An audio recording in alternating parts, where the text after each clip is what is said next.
Nice. Alors déjà, bienvenue à tous, bienvenue à tous ceux qui nous regardent. Déjà, les gars, bienvenue sur notre compte. Pour vous faire une petite histoire, donc on a eu la chance de rencontrer Cryptost à Surfing Bitcoin. Donc c'est la première fois qu'on s'est vu en vrai. Et ça fait plaisir que vous veniez parce que je me rappelle quand moi je débutais dans la crypto, je regardais votre compte, je lisais tous les articles et maintenant pouvoir vous parler comme ça, c'est vraiment incroyable. Et je pense que c'est un bon début pour tous ceux qui commencent dans la crypto.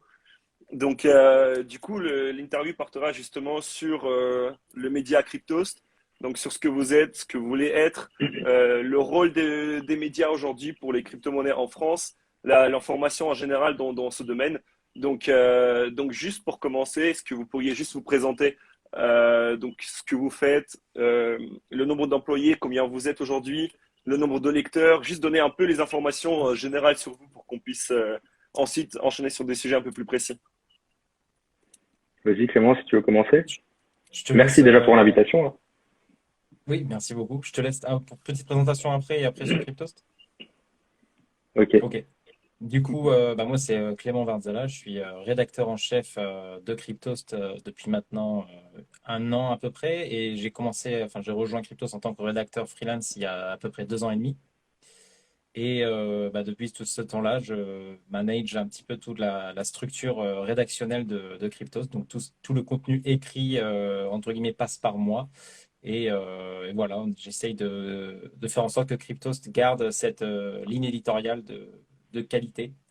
Et voilà, en gros, mes rôles sont ceux-là. Donc, vraiment, se focus sur la rédaction, sur les articles, sur l'accompagnement des rédacteurs, la gestion de tout ce qui est du contenu rédactionnel. Et moi, Thomas, du coup, fondateur de Cryptost et président, CEO en anglais. Je sais pas si vous voulez une petite histoire de Cryptost, de comment c'est né ou. Ah oui, bien sûr. Allez. Mais Ouais. c'est l'idée, oui, bien sûr. Du coup, Cryptost, en gros, moi, je me suis intéressé au crypto début 2017. Et dès le premier jour où j'ai mis le nez dedans, j'ai plus arrêté, quoi. Bon, je suis rentré par la porte de spéculation comme beaucoup. Mais dès que j'ai commencé à me renseigner, en fait, voilà, j'ai vite compris que c'était un univers incroyable. Et du coup, j'ai participé à diverses communautés dès le début, des forums ou autres. Et pour mieux apprendre, eh ben, j'aidais les gens avec les petites connaissances que j'avais. Et en gros, c'était sur des forums et autres. Et donc, à force de répondre à des gens, mes topics, les réponses que je faisais, elles étaient un peu éparpillées et tout. Et du coup, je me suis dit, bon, je vais créer un site, comme ça, je pourrais centraliser l'information. Et au lieu que les messages que je mette disparaissent et que je doive les réécrire toutes les semaines, eh ben, je pourrais directement donner un lien. Donc voilà, l'idée, c'était de créer un petit blog. J'ai travaillé dessus pendant 2 mois. Et mi-septembre 2017, je l'ai lancé. Et vu que bon, j'étais très actif sur certaines communautés, le fait que je redirige vers mon blog, ça posait aucun problème, hein, vu que j'étais déjà bien connu. Et ensuite, ça a très bien fonctionné par le bouche à oreille, c'est-à-dire que le premier mois, il y a eu 6 000 visiteurs, le second 15 000, le troisième 50 000, le quatrième 120 000, le cinquième 300 000. Enfin voilà, c'est devenu exponentiel. Et j'étais un peu pris de court, même en 2018, début 2018, je me souviens, j'ai changé de travail et je suis arrivé au bureau le premier jour et j'entendais des mecs en face de moi discuter de 12 000 dollars, 13 000 dollars. Du coup, je leur ai dit, vous parlez du Bitcoin? Ils m'ont dit ouais. Et au bout de quelques minutes, ils m'ont dit, toi, tu fais quoi? Et j'aurais dit, j'ai un site qui s'appelle Cryptost. Et ils m'ont dit, ah, mais on connaît, c'est comme ça qu'on a commencé. Enfin voilà. C'était vraiment devenu un peu un site avec le bouche-oreille qui était pas mal connu. Et l'idée derrière Crypto, c'était en gros de faire du contenu éducatif en partant de zéro. Parce qu'à l'époque, il n'y avait pas trop de contenu en français en 2017. Et en gros, si tu voulais te lancer, c'était un peu compliqué. C'était Coinbase, Bitrex, des choses comme ça. Et moi, je me disais, si on veut démocratiser tout ça, si genre ma tante Nathalie veut se lancer dans le Bitcoin, c'est un peu compliqué. Et donc, l'idée, c'était vraiment de faire un site éducatif où on puisse trouver toutes les infos pour se lancer, acheter du Bitcoin. Et donc voilà, c'est comme ça qu'est né Cryptost et depuis on n'a plus arrêté. Et du coup, tu as commencé tout seul? Ah Voilà, ouais, vas-y tout Axel, seul. vas-y. Non, vas-y. Ouais, tout seul en 2017. Et puis après, j'ai été rejoint. En gros, il y a 2 personnes qui m'ont proposé leur aide et c'est devenu mes associés. Voilà, j'étais pas trop exigeant. Mais ça va, je suis bien tombé, c'était des bonnes personnes. Et donc, j'ai été rejoint par quelqu'un qui, en gros, gère le dev et puis par Robin, l'autre associé, qui s'occupe plus de toutes les campagnes en ligne, SEO, SEA, toutes ces choses. Et donc, Et bien d'autres choses aussi, hein. je voulais rebondir sur ce que tu disais. Est-ce qu'à l'époque, on avait déjà la présence, par exemple, de la Binance Academy ou ce genre de... Non, Non, non, il y pas avait... du tout. Non, non, ouais, Binance Academy, ça doit être plutôt récent, je dirais 2019-2020. Non, non, pas du tout. Il y avait vraiment pas grand-chose, hein. Et les quelques sites qu'il y avait, il y avait Journal du Coin qui était là depuis quelques mois, 3-4 mois avant moi peut-être, mais c'était de l'actualité. Et en site français, pour faire des guides et tout, il y avait vraiment pas grand-chose. Et moi, mon inspiration, c'était vraiment Open Classroom, le site du zéro avant. Je sais pas si vous connaissez, mais voilà, c'était vraiment ça, quoi, expliquer les choses en partant de zéro.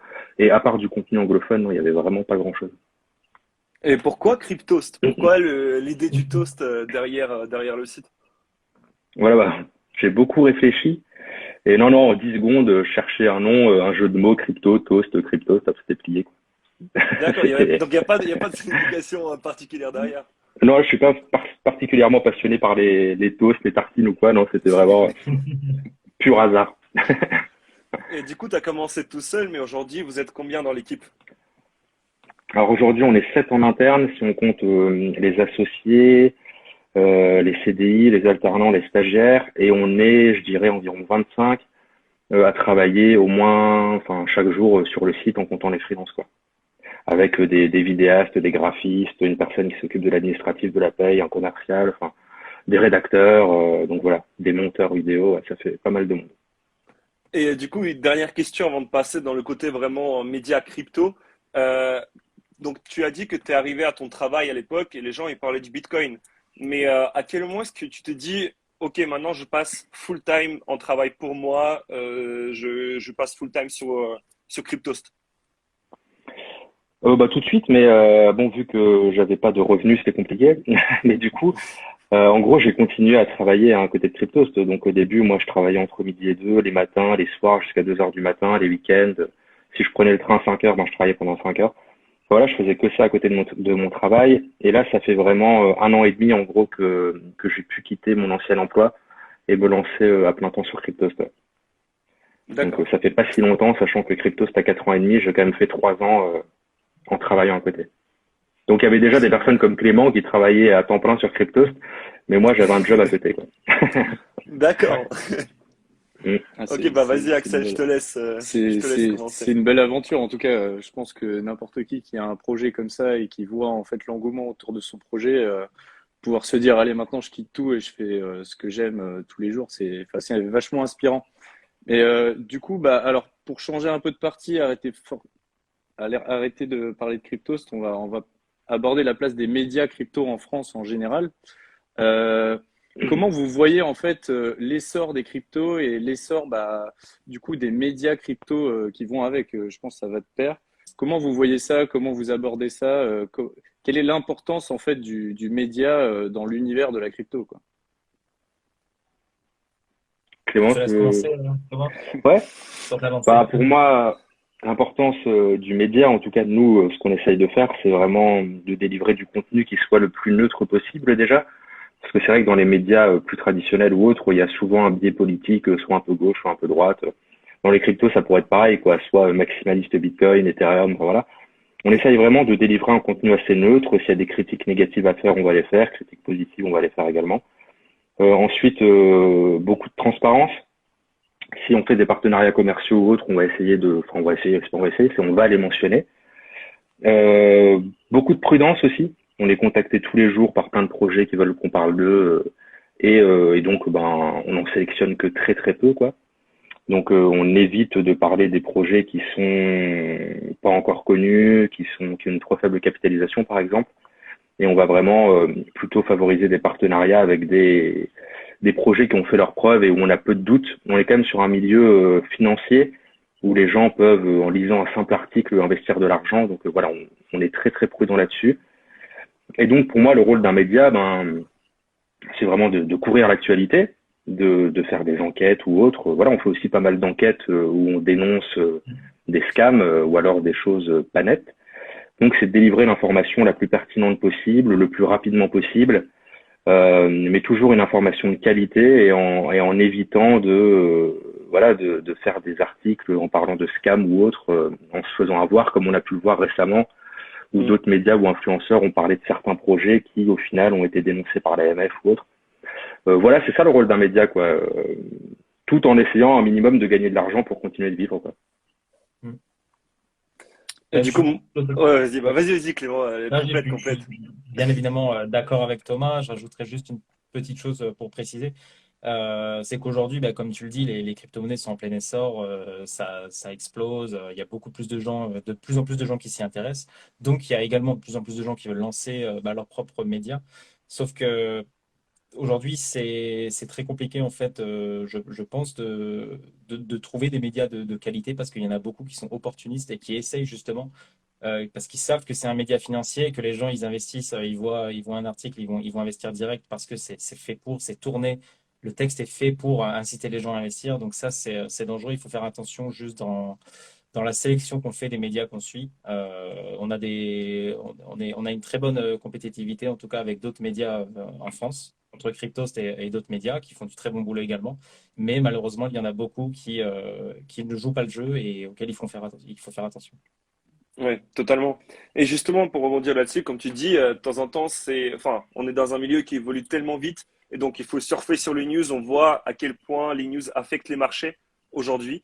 Donc, on peut avoir un tweet de Elon Musk, on peut avoir une décision de la SEC, on peut avoir tellement, tellement de choses qui peuvent sortir. Mais du coup, en interne, lorsque vous voyez par exemple une news sortir, comment est-ce que ça se passe? Est-ce que vous avez quelqu'un qui va rédiger l'article, ensuite l'article doit être contrôlé et ensuite il doit être publié? Ou alors c'est le premier qui trouve la news, il dit dans la conversation Facebook, imaginons de Cryptost, il dit OK, moi je rédige l'article là-dessus, et ensuite c'est directement envoyé. Comment est-ce que ça se passe en interne lorsque vous parlez des actualités? Je pense que ça dépend un petit peu des situations. Par exemple, on a certains rédacteurs qui ont des préférences sur certains sujets, donc qui vont suivre en particulier ce sujet. Je pense notamment à un rédacteur qui est vraiment focus sur tout ce qui est un petit peu fiscalité, nouvelles lois, des choses comme ça. Et dès qu'on a quelque chose qui sort là-dessus, lui, par exemple, il va indiquer, bah, les gars, j'écris dessus et puis on envoie ça au plus vite parce que c'est sa spécialité. Après, en ce qui concerne, par exemple, d'autres news comme Elon Musk ou, je ne sais pas, une levée de fonds de FTX considérable à 900 millions, des choses comme ça, c'est généralement moi qui vais m'en occuper. Et également, si je sais que un rédacteur a une disponibilité, je vais lui proposer. Parce qu'on a une différence à faire entre des news donc qu'on appelle hot, donc en gros des news brûlantes qu'il faut sortir très rapidement, ou des news un petit peu plus calmes qu'on peut se dire on peut le sortir demain ou après-demain, c'est pas très urgent. Et donc si les rédacteurs sont déjà en train de rédiger sur ce type de news-là, et qu'une news hot sort, soit moi je vais m'en occuper, soit je vais le proposer à un rédacteur qui est disponible. Mais en tout cas, ce qu'on essaie chez Cryptos, c'est de sortir les infos le plus rapidement possible, tout en conservant la qualité, bien sûr, de nos écrits. Ok. Et donc moi, pour rebondir un petit peu sur en gros l'essor des crypto-monnaies, comme on en parlait tout à l'heure, on peut voir que les crypto-monnaies, c'est quelque chose qui est accessible pour nous. On peut l'acheter, le vendre, voilà, c'est du concret. Mais la technologie qui est derrière, donc la blockchain, nous, on voulait savoir en fait s'il y avait aussi un réel attrait pour la blockchain, si vous concentrez sur la production d'articles sur la blockchain et est-ce qu'il y a autant de trafic, on va dire, sur ce genre d'articles? Bah, on va pas se mentir, tout ce qui touche au trading, c'est ce qui marche le mieux, quoi. Il suffit de voir sur YouTube, hein, entre une vidéo trading ou une vidéo qui va parler d'un sujet comme qu'est-ce que c'est la blockchain. Bon, la vidéo trading va faire beaucoup plus de vues dans l'immédiat. Après, nous, la base de Cryptos, c'était vraiment du contenu éducatif et d'expliquer tous les domaines, qu'est-ce que la blockchain, qu'est-ce que le Bitcoin, voilà, de rentrer en profondeur dans ces sujets. Et il y a quand même une demande. Je pense que bon, en gros, 99% des gens, bon, peut-être 95, rentrent par la porte spéculation, donc ce qui les intéresse, c'est surtout ça. Mais derrière, ceux qui continuent de s'intéresser finissent par se renseigner. Au final, bon, j'ai investi dans Bitcoin, mais qu'est-ce que c'est la blockchain? Donc les gens finissent par s'y intéresser, mais il faut quand même le vouloir parce que c'est assez compliqué de le comprendre. Quand on est dans les cryptos, je pense qu'on ne comprend pas tout de suite ce que c'est que la blockchain. Donc voilà, c'est plus les personnes qui s'accrochent et qui ont envie de se renseigner qui vont se renseigner sur ces sujets. Et pour parler un peu des fake news aussi, parce qu'on en parlait tout à l'heure, on a vu pas mal de fake news. Pour rappeler aux personnes qui nous écoutent, par exemple, une grosse fake news qui est sortie dernièrement, c'était donc Litecoin et Walmart. Donc Ouais. on a pu voir que en fait il y avait une sorte de d'association entre ces deux. Entre les deux, le cours a pump de 37% direct après l'annonce. Comment, en fait, dans un système qui va aussi vite, on peut choisir des sources d'informations fiables qui ne vont pas, on va dire, partager directement, ils vont essayer d'aller comprendre. Je ne sais pas si vous comprenez un peu la question, mais comment Ouais, ouais. choisir vraiment, aller à la source de la source, comment choisir vraiment les données fiables, quoi, pour nos Ouais. auditeurs.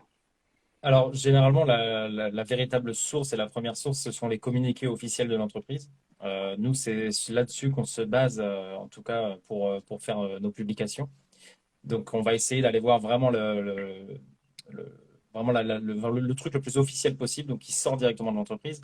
Mais là, le cas de l'Icon était très complexe parce Mm. que, justement, on avait l'impression que c'était un communiqué officiel de l'entreprise, mais ce n'était pas le cas. Et un autre petit point, c'est que ça a été relayé par le compte officiel de Litecoin. Donc, je pense que n'importe qui voit que le compte officiel de Litecoin relaie une news, il va tout de suite se dire, bon, bah, c'est vrai, c'est vrai, ce communiqué est vrai, il est véridique, ça a été relié par le compte officiel de Litecoin. Sauf s'il y a eu un hack du compte Twitter, on peut pas se dire que ce soit une fake news. Donc, en tout cas, nous, chez Cryptost, on a attendu avant de traiter cette news parce qu'on voyait que la communauté était de plus en plus suspecte au fil des minutes qui passaient parce qu'il y avait toujours des petits événements qui arrivaient. Litecoin qui a supprimé le tweet ou des choses comme ça. Donc le cas Litecoin était très complexe et on l'a traité après, un petit peu après. On a préféré attendre, en fait, s'assurer que ce soit vrai parce qu'on avait quelques petits doutes. Donc dès qu'on a en fait le moindre doute, nous, on évite de relayer l'information. Ou alors, on va vraiment le préciser dans notre article ou nos tweets. On va vraiment préciser qu'il y a des doutes sur cette partie-là. Donc aujourd'hui, vraiment aller à la source, vérifier le communiqué et surtout vérifier qui l'a publié, vérifier où c'est publié, si le nom de domaine appartient vraiment à l'entreprise ou si la plateforme qui relaie les communiqués est vraiment sérieuse ou quelque chose comme ça. Là, c'est là-dessus Et qu'on se après, base principalement. ça va même arriver qu'on contacte l'AMF ou d'autres personnes pour avoir des confirmations Ouais. sur certaines choses et des informations plus précises ou qu'on contacte certains experts pour qu'ils nous confirment certains points. Enfin, voilà, on va plus loin que de reprendre un communiqué. C'est vraiment un travail de journaliste, de recherche. On contacte plusieurs personnes, on recoupe les sources, on contacte des experts et on fait un article en se basant là-dessus. Ouais. D'accord. Pour le contact de l'AMF, je crois voir de quel projet tu parles, pour le coup. Celui Ah qui a ouais, fait du bruit. en partie, ouais. Non, je Non, non, pense. ça nous arrive souvent de les contacter pour vérifier des points avec eux, ouais. Mais c'est surtout pour des projets français, du coup, pour l'AMF, en ce qui concerne Ouais, l'AMF. D'accord. voilà. Et aujourd'hui, surtout, vous avez plusieurs sources d'informations parce que aujourd'hui, dans tous les cas, on ne peut pas être présent sur un seul réseau. Donc, vous avez votre site qui récapitule tout ce que vous avez. Vous avez également votre YouTube où vous repostez des vidéos. Vous avez votre Twitch où vous faites des matinales crypto. Vous avez votre Insta également. Vous publiez les news à la fin de chaque semaine. Vous avez votre Twitter où vous repostez vos articles et où de temps en temps vous répondez à des gens, etc. Comment est-ce que vous percevez ces différents réseaux? Est-ce que chaque réseau a sa propre utilité ou est-ce qu'il y a un réseau qui va rediriger vers un autre, qui va rediriger vers un autre, qui va rediriger vers un autre, et ils vont tous se connecter à un moment ou à un autre? Ou alors vous allez vraiment scinder le contenu que vous partagez?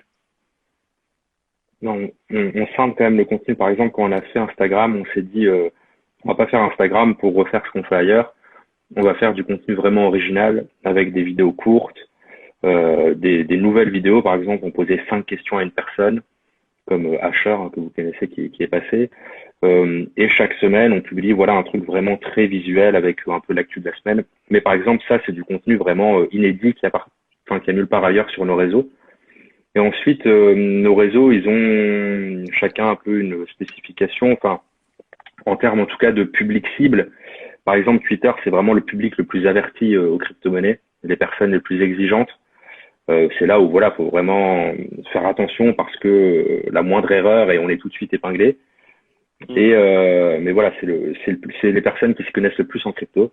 Ensuite, on a Instagram, YouTube, Facebook, où c'est quand même beaucoup plus mainstream, avec des personnes voilà de tout âge. On peut autant avoir un étudiant de 25 ans qu'une retraitée de 60 ans. Enfin, c'est vraiment beaucoup plus large. Donc là, faut avoir un discours beaucoup plus pédagogue. On s'adresse à différentes personnes. Et ensuite, il y a Twitch qui ressemble un peu à Twitter. C'est aussi un public un peu plus averti, un peu plus exigeant. Mais c'est totalement différent. Là, c'est plus du live, bonne franquette. Voilà, on discute de sujets divers et variés. On reçoit des invités. Et il y a aussi Spotify, hein, où on fait voilà des podcasts. Voilà, en gros, hein, pour nos réseaux. Et le site qui, effectivement, est le tronc de tout ça et reprend un peu tous nos contenus avec la vraie base de tous nos articles. Et j'ajouterais juste que aujourd'hui, Twitter, c'est un petit peu la vitrine en fait pour une entreprise ou pour un site. C'est vraiment important en fait d'avoir une bonne image sur Twitter. Et d'ailleurs, on le voit à quel point on est suivi hein, sur Twitter. C'est un peu la rançon de cette chose-là, c'est qu'on est assez sérieux sur ce réseau. Et en tout cas, on essaye de vraiment travailler notre présence sur Twitter parce que c'est aujourd'hui vraiment très important, en tout cas pour une entreprise. Ouais, surtout pour la communauté crypto. Hein. La communauté crypto, on le voit. Ouais, c'est vraiment Twitter.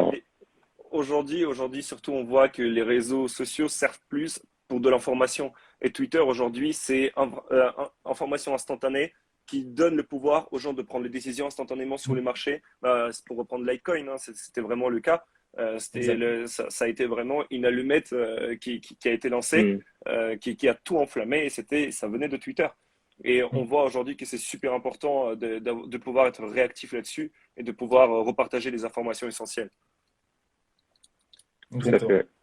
Pour rebondir sur le site, moi je vous ai connu via votre site internet et ce qui m'a tout de suite frappé en fait c'est comment vous arrivez à expliquer par exemple le cas d'Ethereum, de Bitcoin, comment vous arrivez à vulgariser en fait, à rendre vraiment accessible votre article, arriver à rentrer en profondeur et à expliquer en profondeur ce qui est réellement la crypto-monnaie ou la blockchain derrière, mais de façon vulgarisée, super accessible, quoi. Et du coup, est-ce que vous auriez un conseil à donner à ceux qui nous écoutent et surtout à nous sur la vulgarisation d'un produit ou d'un concept? Moi, ce que je disais au début, ma grande source d'inspiration, c'était le site du zéro, qui s'appelle maintenant Open Classroom. Site du zéro, ça voulait dire ce que ça veut dire, c'était en partant de zéro, hein, ils expliquaient tout vraiment en reprenant les bases. Et sur Cryptost, en fait, chaque article va être traité comme si la personne qui arrive dessus ne connaît rien aux crypto-monnaies. Donc on essaye vraiment toujours d'être... on va pas partir du principe que la personne qui lit sait déjà ce que c'est un smart contract ou quelque chose. On va vraiment partir du principe qu'elle connaît rien et on réexplique à chaque fois toutes les bases. Et on essaye vraiment d'employer des mots simples et compréhensibles par tous. Donc l'idée c'est vraiment de se mettre dans la peau d'une personne de, je sais pas, 60 ans, qui connaît pas trop l'informatique, qui connaît pas du tout les cryptos, et d'essayer de se dire comment je pourrais expliquer à cette personne ce que c'est que le Bitcoin, ce que c'est que la blockchain.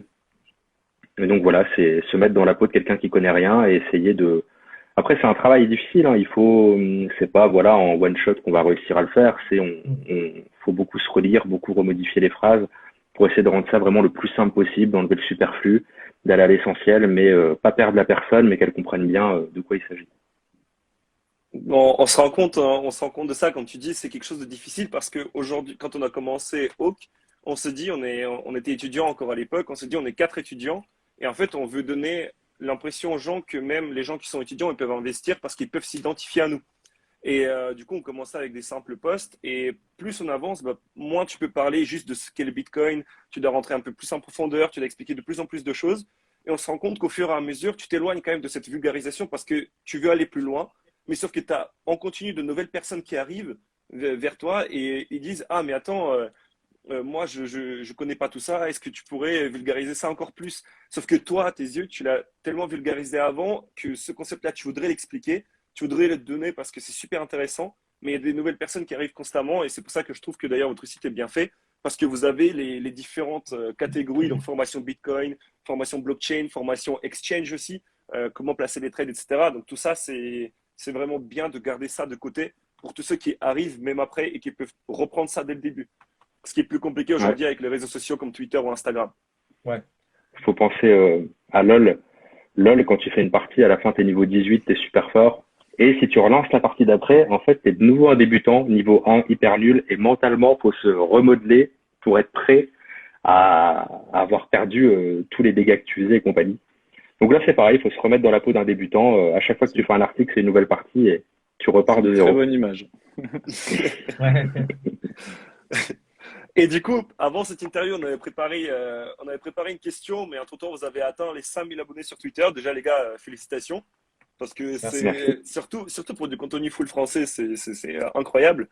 Euh, et du coup, on avait préparé la question, c'est quoi la surprise? Parce que vous aviez annoncé la surprise, mais du coup, on est en retard. On sait que ce sont des cartes rares d'ailleurs. Pour tous ceux qui regardent, allez participer au concours. En même temps, un petit moment promo. Euh, du coup, la question va être tournée un peu différemment. Euh, Pourquoi est-ce que vous faites gagner des cartes rares? Juste pour expliquer un peu plus la question, vous pouvez faire gagner des crypto-monnaies, vous pouvez faire gagner, je sais pas, un abonnement Prime à la Twitch de Asher ou un abonnement Prime à à votre chaîne Twitch ou peu importe. Pourquoi avoir choisi Sora? Pourquoi ce choix-là? Est-ce que c'est parce que c'est devenu une licorne? Est-ce que c'est parce que ça devient de plus en plus connu? Quelle est l'idée derrière ça? Moi, je pense que notre choix était un petit peu fondé sur l'intérêt de changer un petit peu, parce que c'est vrai qu'on fait souvent, enfin, c'est ce qui se passe souvent, c'est on donne par exemple 500 USDT, on donne 0,01 Ether, par exemple, quelque chose comme ça. Et on a eu cette idée de changer un petit peu et de se dire finalement, au lieu de juste donner des fonds à des gens, de donner à des joueurs de Sora la possibilité de monter une nouvelle équipe plus forte, quelque chose comme ça, de faire en sorte que le gain qu'on peut apporter en fait serve à quelque chose et que les gens enfin, puissent en tout cas l'utiliser directement sur la structure de Sora et qu'ils puissent découvrir Sora également en parallèle, pourquoi pas. Et moi, j'ai trouvé ça intéressant, en tout cas, cette idée de pousser les gens à aller vers Sora, vers une application qui utilise du coup les NFT, la blockchain Ethereum. Et c'était histoire de changer un petit peu quoi, par rapport au giveaway de crypto-monnaies qu'on fait, qu'on a déjà beaucoup fait. Bon, D'accord, il y a noté aussi c'est un qu'après, choix intéressant, hein. c'est un partenariat avec Sora, c'est-à-dire que Oui, c'est eux qui offrent les cartes. Nous, on débourse rien en soi. C'est vraiment un partenariat ensemble pour fêter les 100K. Ils offrent ils offrent très généreusement 4 cartes rares d'une valeur de plus de 2000 euros. Et nous, c'est vrai que ça nous coûte rien pour le coup, contrairement à si on devait offrir nous-mêmes 1000 euros de crypto, quelque chose comme ça. Donc ça met en avant une entreprise vraiment très très intéressante de la sphère crypto francophone et en même temps c'est voilà un super cadeau pour la communauté. Une Ouais, entreprise totalement. florissante et un média florissant. Ah. Et du coup, bah, puisqu'on parle de l'argent, on va parler un peu de rémunération aussi, parce que de toute façon, c'est ce qui intéresse les gens. C'est aujourd'hui, vos articles sont totalement gratuits. Donc, sur votre site, sur votre Twitter, on peut retrouver tous les articles, on peut y accéder de façon totalement gratuite. Mais alors, la vraie question, c'est comment est-ce que vous gagnez de l'argent? Parce que on sait, par exemple, que euh, pour prendre l'exemple de Rect News, eux, ils mettent juste à disposition de tous les gens une adresse ERC20 où les gens peuvent envoyer des fonds. Comment est-ce que chez Cryptost, vous vous rémunérez? Est-ce que c'est des posts sponsorisés, de l'affiliation, une adresse de soutien, du contenu payant peut-être aussi, dont les gens ne sont pas au courant? Oui, ben alors déjà en gros crypto au début quand ça a été lancé, moi en fait j'ai mis 50 euros pour acheter un nom de domaine et puis c'est tout. Ensuite j'ai tout fait moi-même, les articles, tout ça. Et petit à petit ça a commencé à rapporter de l'argent et cet argent je l'ai réinvesti pour prendre une personne pour m'aider à écrire des articles, puis deux, puis trois. Et donc voilà, plus on écrivait d'articles, plus on gagnait d'argent, plus il y avait des visiteurs et plus je prenais d'autres personnes pour m'aider. Et c'est encore le cas aujourd'hui. On a réinvesti tout l'argent qu'on gagnait à chaque fois pour faire grossir le site. Et du coup, aujourd'hui, effectivement, on peut gagner de l'argent grâce à un média, pas spécialement parce qu'on parle de crypto, c'est-à-dire que là, on a régulièrement, je sais pas, 1 million de pages vues ou de visiteurs par mois. On pourrait être dans n'importe quelle thématique, la couture, les voitures, ou je ne sais quoi. Quand tu as 1 million de visiteurs par mois, tu peux monétiser ton site sans aucun problème. Il y a toujours des gens, en fait, c'est un peu comme si tu étais un influenceur. Il y a des gens qui vont être intéressés pour payer, pour s'offrir de la visibilité. et se faire connaître grâce à toi. Donc nous, on a différents moyens de se rémunérer. Le premier, c'est de faire des partenariats commerciaux, c'est-à-dire par exemple, mettre en ligne des bannières sur notre site pour promouvoir quelque chose, enfin pour présenter quelque chose, quelqu'un qui voudrait mettre des bannières pour son site ou son produit, son service. L'autre moyen, c'est des articles sponsorisés ou ce qu'on appelle des articles sponsorisés, c'est-à-dire qu'on va écrire un article pour, par exemple, traiter une actualité. Je sais pas, par exemple, on prend CoinHouse, un échange français, ils sortent une nouvelle crypto-monnaie sur leur plateforme, on peut écrire un article d'actu pour présenter ça. Et donc, on va être rémunéré pour faire ça si ça les intéresse. Ça peut également être le cas pour des vidéos, des live Twitch, des podcasts, voilà, tout le contenu qu'on peut produire, il peut être réalisé en partenariat avec un client qui aimerait qu'on parle de lui. À noter que nous, tout ce qui concerne ces partenariats commerciaux, c'est toujours indiqué noir sur blanc en haut et en bas de l'article, ou sur les vidéos YouTube, on coche la petite case contenu commercial, je crois que ça s'appelle. Donc il y a une petite bannière qui apparaît en haut. Sur Twitch, pareil, on met dans le titre un hashtag ad pour publicité. Donc voilà, on essaie vraiment d'être le plus transparent possible, tout est écrit, pour que les lecteurs soient pas dupés, quoi, qu'ils sachent que quand ils lisent un article, par exemple, ce soit vraiment quelque chose qui a été payé. Et ensuite, bon, nous, charge à nous de sélectionner les sujets dont on parle. On reçoit des dizaines de mails par jour de demandes de contact pour parler de tel ou tel projet, tel ou tel site. Et on en sélectionne, je sais pas, peut-être un par semaine. Enfin, on est très dur là-dessus. On sélectionne très peu de partenariats. Mais voilà. Et ensuite, un des autres leviers, c'est l'affiliation. Là, c'est comme, par exemple, je sais pas, une banque comme Boursorama, c'est du parrainage, en gros. C'est-à-dire que, si quelqu'un passe par vous pour s'inscrire quelque part, il touche un petit bonus, vous aussi, ou alors il a des frais réduits et puis vous avez un petit pourcentage des frais qu'il paye au lieu d'être versé à l'échange, il vous est versé à vous. Voilà en gros nos modes de rémunération actuellement. Et du coup, quel crypto, parce que ça c'est très intéressant, quel crypto génère en fait le plus d'interactions avec vos lecteurs et donc ramène un peu le plus de trafic, quoi. On a eu un très très bon exemple aujourd'hui avec le Shiba Inu, justement. Je pense que vous avez vu hein, le cours qui a littéralement Ah oui, explosé Ouais. ces dernières 24 heures et on a eu vraiment beaucoup de monde hein, aujourd'hui sur le site, sur nos différentes parties qui traitent en tout cas du Shiba Inu, comme notre partie un peu qui montre le cours du token ou alors qui explique qu'est-ce que c'est que ce token ou des choses comme ça. Donc Moi j'ai regardé généralement, en fait, à différents moments de la journée, il y avait tout le temps plus de 100 personnes qui consultaient des infos sur Shiba sur notre site. Ah ouais, Quoi. Tout le temps, ok. matin au soir. c'est assez fou. Mais c'est Mais c'est incroyable la souvent communauté qu'ils ont, hein. C'est fou, les tokens d'eux-mêmes, là, c'est fou. Ouais. C'est pour ça, en fait, du coup, ces tokens-là ne sont pas forcément liés, enfin, ne pumpent pas parce qu'il y a la tech derrière, mais parce qu'il y a une forte communauté derrière. Mm. Et ça se ressent directement, en fait, sur nous, les articles qu'on peut produire sur ces crypto-monnaies-là. Donc, le Dogecoin et le Shiba Inu, en fait, les crypto-monnaies un petit peu atypiques, sont celles vraiment qui génèrent énormément de trafic. Et également, bien sûr, si on a une news très importante, par exemple, on a eu l'année dernière un Tesla qui a accepté le Bitcoin, enfin l'année dernière, il y a quelques mois en arrière, Tesla qui a accepté le Bitcoin, par exemple, cette news-là a littéralement fait exploser les compteurs parce que Hmm. c'est quelque chose qui est juste considérable pour le Bitcoin. Et donc, pour les très grosses crypto-monnaies, quand il y a le trafic augmente vraiment généralement quand il y a une très grosse news en rapport avec celle-ci. Moi, juste une petite question, Axel, avant que tu enchaînes. C'est une question un peu personnelle. Parce qu'on a parlé de communauté justement, est-ce que les articles sur Cardano génèrent beaucoup de vues? Parce que je sais que la communauté de Cardano, la communauté de Cardano est beaucoup derrière le projet et je voulais juste savoir, parce que justement, on voulait savoir quelle est la crypto-monnaie qui génère le plus. Donc, on a vu, c'est le Shiba aujourd'hui. Mais est-ce que Ouais. Cardano, c'est aussi impactant que ça? Cardano est quand même dans le top 5 hein, des capitalisations, top 3 si je dis pas de bêtises aujourd'hui. Hmm. Donc effectivement, il y a une importante communauté derrière et la couverture médiatique de Cardano n'est pas forcément très importante tous les jours. Donc quand une information sort dessus, et effectivement, on a quand même un trafic assez balèze sur Cardano, ouais. Je veux dire plus que la moyenne en tout cas. Ça va pas au niveau du Dogecoin, mais il y a quand même D'accord, une bonne communauté pour l'ADA. d'accord, ok. Et du coup, Vas-y, ouais, Axel. donc vous avez dit dès qu'il y a une news, dès qu'il y a un pub d'une crypto, on peut voir un réel gain d'intérêt pour ça.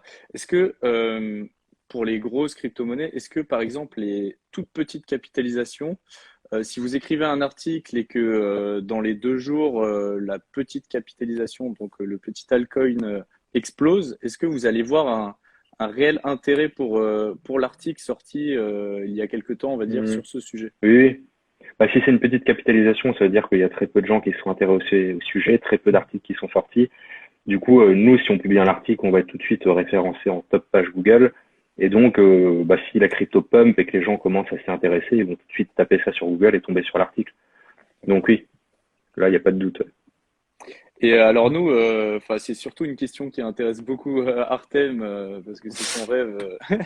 Est-ce que vous avez placé une partie de votre trésorerie en crypto? Ça, c'est peut-être une question un peu dérangeante pour vous. Je ne sais pas si vous souhaitez y répondre. Non, non.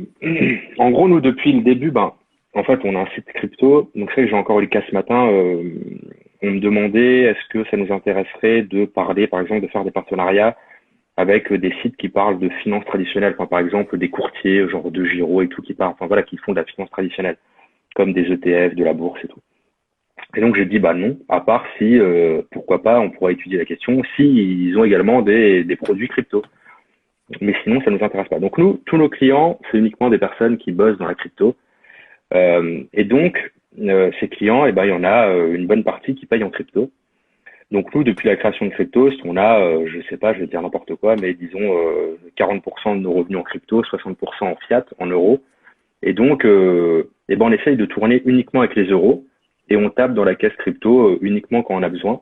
Donc effectivement, on a une partie de notre trésorerie en crypto. On hold des cryptos parce que ben, c'est l'argent qu'on gagne quand on fait des partenariats commerciaux. Et donc voilà, on essaye d'uniquement utiliser les euros, mais bah, ça nous arrive régulièrement de devoir prendre des cryptos, de les vendre pour continuer de tourner, quoi.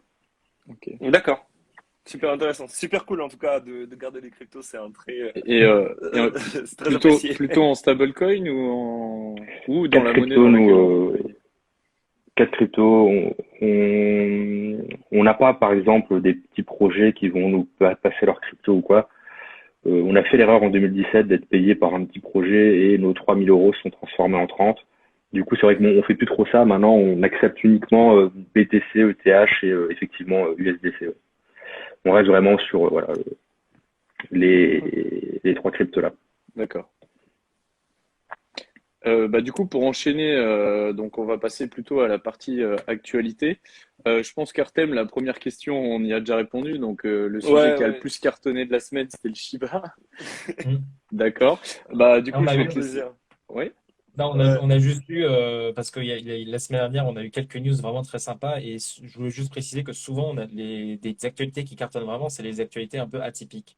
Dans le sens où la semaine dernière, si vous avez un petit peu suivi, on a couvert l'actualité, on a fait un article sur Bitfinex, qui a littéralement payé 23,7 Ouais. millions de dollars de frais pour une transaction sur Ethereum. Donc ça, c'est une actualité très atypique, c'est quelque chose qui n'arrive jamais. Et cette actualité en particulier a très bien fonctionné, que ce soit sur Twitter ou sur le trafic du site, parce que bah, c'est un événement assez juste Le qui n'a phoque, aucun ouais. sens en fait. Et les gens se demandent bah, qu'est-ce qui s'est passé et donc ils ont envie de savoir et on l'a traité. Et cette article-là a particulièrement bien fonctionné. À Ouais, c'est vrai. nous depuis, on n'ose plus se transférer des Ethers par peur de payer des millions de frais. Ah ouais, Après, faut je pas t'avoue grave. que s'il faut payer 23,7 millions, je pense que je pourrais quand même pas les payer les frais de transaction, mais bon, on n'en est pas encore là. Mais du coup, on se rend compte aussi, on l'a vu d'ailleurs, parce que du coup, nous, on traite sur les trois sujets. On parle de crypto, on parle de l'immobilier, on parle de bourse également. Donc, on a chacun notre domaine. On voit que la crypto, ça marche très bien parce que les gens sont très réactifs, les gens sont très actifs sur les réseaux, etc. Et donc, au mois de mai, lorsqu'il y a eu le crash, on a vu que notre audience a diminué. On a commencé à toucher moins d'abonnés. Bon, c'était aussi l'été en même temps, donc il y a ça qui a joué. Mais on voit que lorsque on entre dans une phase de bear market, comme on appelle ça, même si ce n'est pas vraiment bear market, on voit que l'audience, elle diminue. Et donc, forcément, Ça veut dire moins de lecteurs, moins de revenus, moins de publications sponsorisées, moins de projets qui se lancent, qui attendent plutôt que l'euphorie reparte. Euh, Quelles sont les solutions si par exemple demain on entre en bear market, quelles sont les solutions chez vous que vous mettez en place pour rester en vie, entre guillemets? Après, ça, c'est vrai que déjà, c'est tout à fait vrai, quoi, que le nombre de visiteurs sur notre site, par exemple, ou de personnes qui vont regarder nos vidéos YouTube est complètement corrélé à la santé des crypto-monnaies. C'est-à-dire que si Bitcoin chute, bon, va y avoir beaucoup de monde pendant 2 jours parce que les gens vont s'affoler. Mais ensuite, voilà, si ça commence à stagner vers le bas, bon, là, il y a de moins en moins de monde. On l'a vu avec le bear market de 2018. À un moment, je me souviens, voilà, j'avais vraiment le moral au plus bas. Il y avait, je sais pas, je crois 400 visiteurs dans la journée, ce qui a vraiment été le jour le plus faible pour nous. Et c'est vrai que là, tu te dis, bah voilà, tu payes 4, 5 rédacteurs pour écrire des articles, mais au final, il n'y a plus personne qui les lit. Tu te demandes s'il faut continuer. Donc, c'est vrai que quand le marché des cryptos chute, les revenus chutent parce que, moins de visiteurs, donc moins de revenus, hein, tout simplement. Et pourtant, nous, on continue de produire autant de contenu. Donc, nous, on dépense toujours autant d'argent. Donc, effectivement, il faut réfléchir à ça. Nous, notre stratégie, c'est en gros, comme un ours, de préparer l'hiver, de se préparer à hiberner, de faire des réserves. Et donc, on essaye de mettre de l'argent de côté pour préparer l'hiver. Mais c'est la stratégie que beaucoup d'autres sociétés utilisent, hein. Par exemple, Coinbase, où ils ont mis beaucoup d'argent de côté pour un futur éventuel bear market. C'est également la stratégie qu'on adopte. Et ensuite, on essaye de diversifier nos sources de revenus, que ce soit sur notre contenu, l'argent qu'on peut gagner sur Cryptos, on essaye de diversifier, de pas être dépendant par exemple d'un seul client. Et ensuite, plus loin que ça, on est en train de travailler par exemple sur d'autres sites, d'autres thématiques, pour ne plus être dépendant du milieu crypto. Donc, on conserve Cryptos, la même qualité, etc. Mais grâce à notre expérience, maintenant, on essaye de, pourquoi pas, reproduire le succès de Cryptos sur d'autres thématiques en faisant un nouveau site sur lequel on peut apprendre des choses en partant de zéro et couvrir l'actualité et faire d'autres médias qui soient plus sur la crypto. Et du coup, comme ça, si la crypto chute, on aura toujours d'autres sources de revenus ailleurs et on pourra maintenir un peu tout cet écosystème qu'on aura créé. Un petit alpha en direct que tu donnes, du coup. Ouais, c'est des projets sur lesquels on travaille depuis longtemps, en off, mais effectivement, des nouveaux sites sur lesquels on travaille. Et du coup, juste pour revenir sur ce qu'on disait donc par rapport au bear market et par rapport à la préparation de l'hiver, comme tu dis, on voit que quand c'est le bull market, comme on a vu du mois de février jusqu'au mois d'avril, c'est très compliqué d'être réfléchi parce que tu dois réagir au quart de seconde, parce que tu as tellement de trucs qui se passent tout le temps, tu as tellement d'informations qui arrivent toutes les minutes que tu dois vraiment pouvoir réagir directement. Tandis que si par exemple on est en bear market, tu as justement le temps de bâtir d'autres choses et que c'est un peu le calme comme cet été, tu as le temps justement de préparer le retour, que ce soit du bull market, d'un nouveau contenu ou d'un nouveau format, d'un nouveau site, d'un nouveau segment, peu importe. Mais c'est justement Carrément, ça qui te permet de faire ça à ce moment-là. Ah oui, tout à fait. Ouais.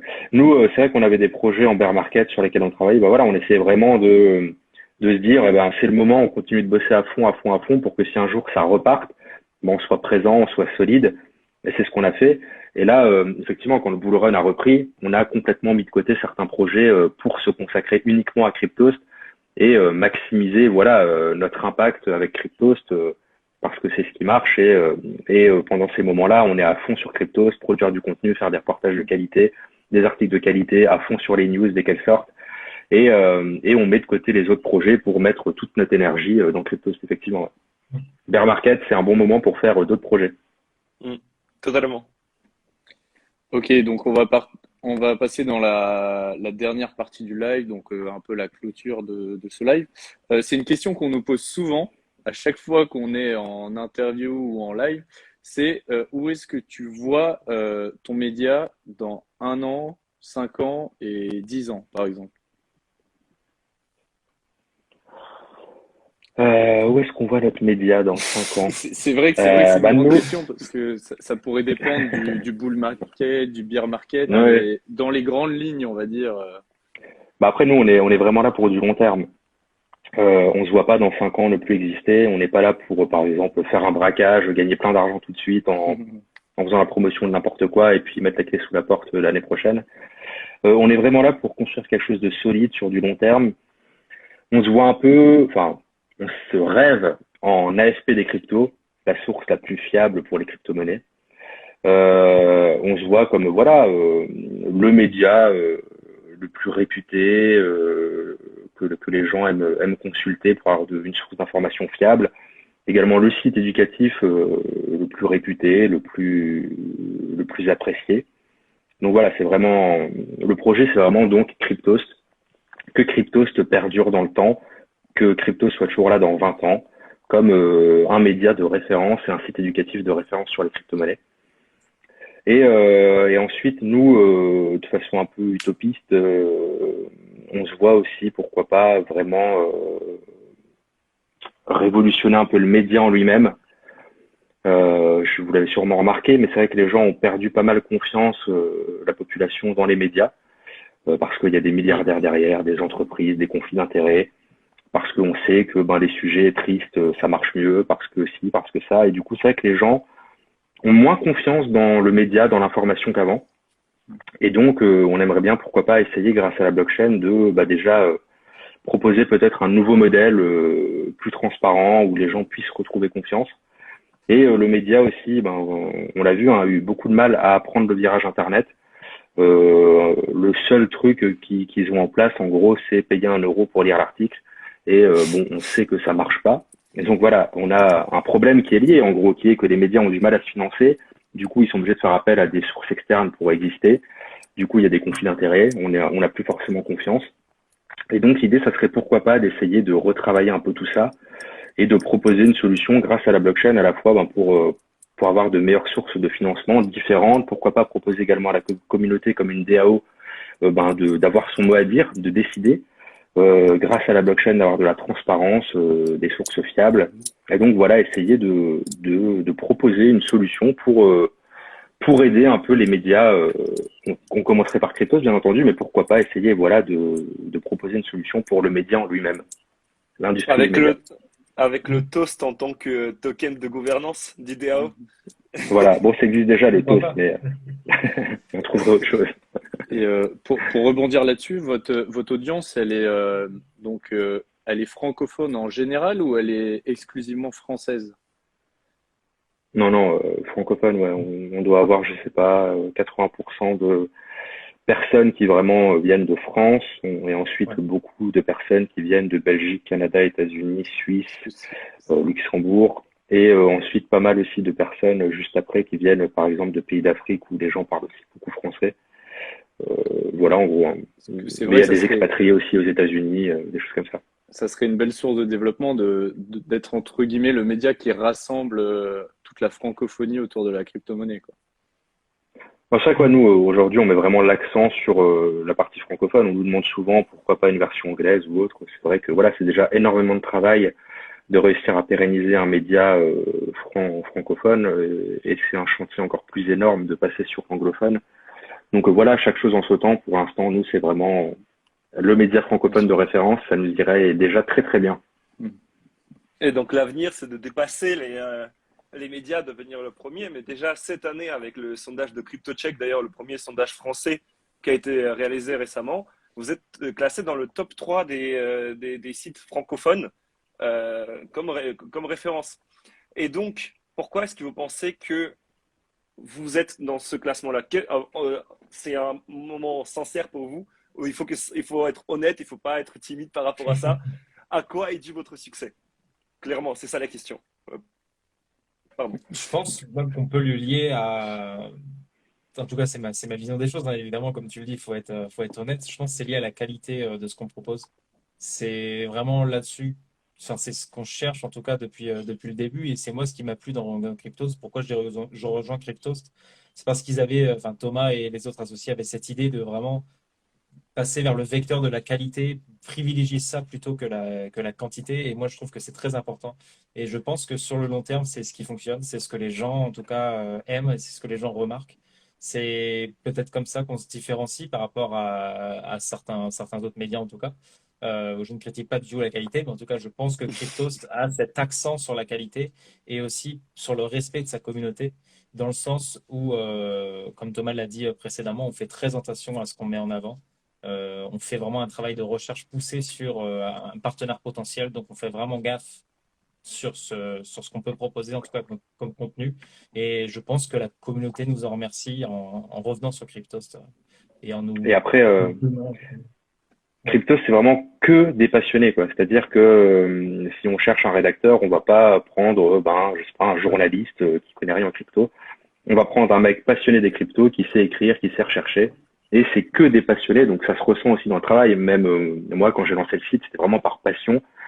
Il n'y avait aucune vocation à gagner de l'argent avec. Et je pense que ça se ressent parce que c'est pas comme si on était arrivé là avec nos gros sabots, qu'on était déjà multimillionnaire sur d'autres trucs et qu'on faisait juste un média crypto parce qu'il y a une opportunité. On fait vraiment un métier qu'on aime, on est tous très contents de se lever le matin, de travailler là-dessus. Et c'est pas l'argent qui nous intéresse, quoi. C'est vraiment, on va pas accepter des projets ou quoi pour gagner de l'argent, des partenariats.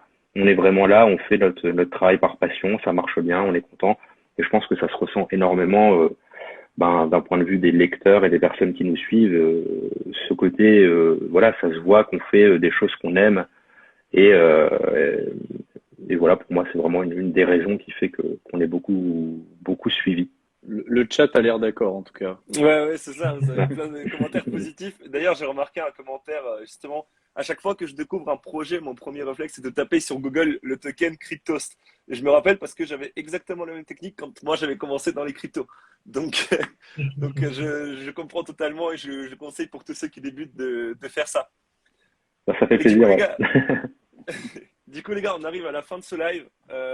Déjà, merci encore une fois d'être venu. C'est un plaisir de discuter avec vous Merci à vous. et ce sera un plaisir de vous Merci à vous. retrouver encore une fois à d'autres événements en vrai. Donc, vous êtes un média qui existe maintenant depuis 4 ans, comme tu as dit, Thomas. Et donc, nous, on fête les 1 an cette semaine. Donc, nous, on est lancé sur Instagram et LinkedIn surtout. Est-ce que vous auriez un conseil à nous donner pour la suite, au vu de votre expérience? Clément, Thomas, je te Moi, je dirais vraiment, enfin, c'est un conseil pour tout entrepreneur, quoi, n'importe quel projet que tu lances. Pour moi, le plus gros conseil, en fait, c'est la constance. C'est le fait de jamais baisser les bras. Il y a toujours des périodes creuses, des périodes plus euphoriques. C'est continuer de travailler, travailler, travailler tous les jours. Quand tu lances un projet, t'as envie, voilà, que ça porte ses fruits tout de suite, mais c'est jamais le cas, quoi. Enfin, très rarement, je pense. Ça prend du temps. Et donc, il faut, voilà, être constant dans son travail. Et j'ai vu trop souvent des personnes avec des bonnes idées faire des très belles choses, mais au bout d'un moment, bon voilà, ça marche pas, donc elles arrêtent. Alors que des fois, il faut juste attendre 6 mois, 1 an, 2 ans, et ça finit par exploser. Donc voilà, moi, le meilleur conseil que je puisse donner à quelqu'un qui lance un projet, c'est ne pas baisser les bras, continuer. Mais après, faire quelque chose qu'on aime, évidemment, hein, parce que si difficile d'être constant quand on fait quelque chose qu'on n'apprécie pas, qu'on se force. Mais si on fait quelque chose par passion, il n'y a aucun problème. C'est vraiment la constance, continuer de travailler, quoi. Mm. Donc moi, bah, bien sûr, vraiment en rapport avec ce que dit Thomas, hein. C'est pour moi lié la constance à la qualité, ce qui est très important et c'est ce que vous faites, hein, depuis le début, hein. J'ai parcouru vos publications, enfin, je trouve ça très quali, c'est très propre, bien expliqué tout ça. Et bon, en tout cas, je pense que pour durer sur le long terme et fidéliser une communauté, c'est vraiment proposer un contenu de qualité, ce qui manque parfois aujourd'hui sur certains réseaux sociaux où les gens vont au plus simple ou essayent juste de faire du putaclic ou des choses comme ça. Mm. Bon, moi, c'est le meilleur conseil que je puisse donner, c'est bah, de garder en tout cas cette qualité et vraiment de respecter votre ligne éditoriale du début. Et voilà. Très bien. Merci, les Super, gars. Et super maintenant, inspirant. instant Merci à promo vous. pour vous. Maintenant, instant promo pour vous. Est-ce que, à part votre concours, est-ce que vous avez d'autres choses qui arrivent? Est-ce qu'il y a des choses que vous voudriez partager avec les gens? Qu'est-ce que vous avez de prévu pour la suite? C'est votre moment, lâchez-vous. Ouais. Thomas, je te laisse leak un petit peu les prochaines choses. Bah, on sera à Lisbonne là dans pas longtemps avec Valentin, par exemple. On va couvrir un événement Liscon, c'est un peu comme ici à Paris, mais à Lisbonne. Donc voilà, on sera là-bas. Ensuite, pas mal de reportages justement avec Valentin qui arrive. On essaye de vraiment, je sais pas si vous avez vu, mais faire des choses beaucoup plus quali au niveau des reportages qui se rapprochent un peu plus de ce qu'on peut voir par exemple à la télé ou autre. Après, bon, on l'a dit, hein, on travaille sur d'autres sites, d'autres thématiques. Quoi d'autre? On travaille sur un livre qui sortira ok. peut-être. Ah, ah. Peut-être. On travaille sur quoi d'autre, Clément? L'application. Ah oui, on travaille sur une application mobile. Ah, il y a trop de choses. On travaille sur Ah une oui, là, application c'est mobile incroyable. qui va sortir bientôt, voilà, pour que Cryptost soit plus accessible. C'est vrai que voilà, pour que ce soit plus simple à utiliser sur mobile, ce sera vraiment beaucoup plus orienté donc mobile par rapport à notre site qui à la base a été plutôt fait pour les ordinateurs et sur lesquels on essaye de faire ensuite une version mobile. Là, on part direct du mobile, donc ça sera beaucoup plus intuitif. Une nouvelle version du site également, de remettre au goût du jour. Voilà. Qu'est-ce qu'on a d'autre? Ça fait déjà pas Là, Un mal. peu tout, je pense, Clément. pense Ouais. que c'est déjà pas c'est mal. même c'est un leak comme celui de Twitch de cet après-midi là. C'est Ouais, c'est ça, incroyable. on Toutes a les tout infos qu'on balancé a. là. Non mais ouais, plein de choses quoi. On n'arrête pas. Bah, les gars, félicitations en tout Super, cas et félicitations. bon courage pour Merci. la suite. Merci encore Et d'être venu. Merci les gars. j'ai vu une question passer. Je sais pas si on peut y répondre. Oui, bien sûr. C'est la seule que Bien j'ai vue. sûr, oui. C'était comment expliquer SHA-256, SHA-256 facilement à des potes. Alors SHA-256, c'est une fonction de hachage. En gros, c'est tu peux prendre un texte, n'importe quel, même un livre, je sais pas, par exemple Harry Potter, tu prends les 600 pages du livre, tu les passes dans une moulinette, et à la fin, tu obtiens un code de hachage, quelques lettres et chiffres à la suite des autres. Et en gros, bah, si tu repars de ce code, tu peux pas retrouver ton livre hein, avec toutes les pages et tout le texte. Mais par contre, si tu modifies un seul caractère dans le livre, par exemple, au lieu d'écrire Harry, t'écris à Ori, avec un O, et ben là, ton code de hachage est complètement modifié. Et c'est ce qui est utilisé dans la blockchain, en fait, pour sécuriser la blockchain. C'est comme ça qu'on sait si un bloc est altéré grâce à cette fonction, ou si un seul caractère, un seul chiffre est modifié, par exemple, envoyer 10 bitcoins au lieu de 1, si voilà, c'est modifié par un pirate informatique, et ben tous les codes SHA-256 sont modifiés, et donc on sait qu'il y a eu un problème. Voilà. Super. D'ailleurs, le chat Et j'ai- 256 a été développé par la CIA, il me semble, au départ. Ah, Je je crois sais que plus, ouais. Et la c'est base assez de vieux, ouais. base, je Mais crois ouais, c'est vrai que c'est je assez vieux. crois En que gros, justement c'est ça a été repris.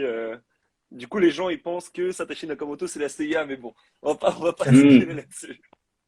Mais c'est ça qui est beau dans Bitcoin, c'est qu'au final, c'est juste des briques qui ont été prises à droite à gauche et qui ont été assemblées pour faire Bitcoin, quoi. Totalement. Et j'ai vu un commentaire, la Moselle en force, on est trois de Metz sur ce live. Il y a aussi Owen qui est à Metz, donc Asher. Donc c'est vraiment la prochaine capitale de la crypto après Lisbonne. En tout cas, les gars, merci encore. On se retrouvera à Lisbonne, on y sera aussi tous les deux. Donc on se retrouvera là-bas. Et puis, bonne soirée à vous et bonne continuation pour tous les projets. Merci Et encore. Et ben puis, merci à vous. Ouais. Continuez comme ça, les gars. Continuez de Bah, garder cette continuez. qualité. Vous Merci aussi. pour l'invitation et puis bon courage pour la suite. merci. Merci. Bonne À la Allez, soirée. bonne prochaine. soirée. Salut. Ciao. Ciao, à plus.